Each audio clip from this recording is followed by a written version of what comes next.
What's out mga kababayan kong Pilipino. Magandang umaga sa inyo lahat. Alam nyo, sa totoo lang,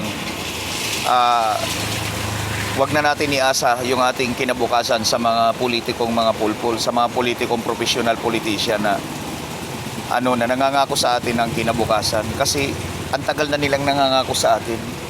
Mula sa kapitan hanggang sa mayor, hanggang sa gobernador, congressman, senador hanggang presidente. Sila lahat ang nagpapahirap sa atin. Sila ang dahilan kaya nalugbok ang bayan sa utang. Sila ang dahilan kaya nalugbok ang bayan sa kahirapan. Kailangan na natin na manindigan bilang mamamayang Pilipino. Kailangan na natin na tanggalin sila sa larangan ng politika at palitan ng mga totoong tao at tamang mga politiko na tamang magsisilbi at makabayan, na magsisilbi sa ating bayan ng tunay.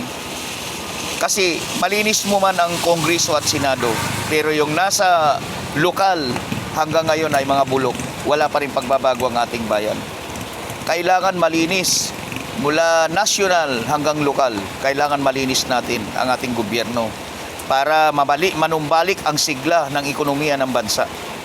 Kasi kawawa talaga tayong mga Pilipino. Kawawa tayong mga maliliit dahil sa kanilang pagsasamantala. Tayo ang nagdurusa, tayo ang naghihirap. Tapos ngayon, binubuli tayo ng mga bansa dahil sa kanilang pangungurap mula sa pinakamababa. Ang bansa natin ay pinakakulilat na bansa sa buong Asia. Di natin kaya makipagdigma. Kaya pag nagkaroon ng gera, patay tayong lahat. Kawawa tayo, tao ang sasalo ng mga missile. Sila lahat ang may kasalanan ng lahat ng ito.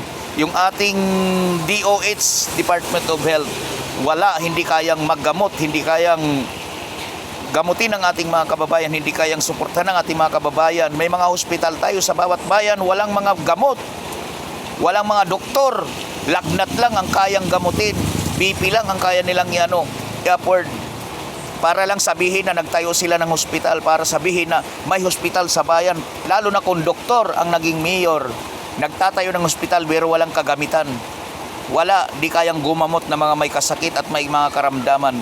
Kaya tayong mga kababayan, dapat tayo ay magkaisa.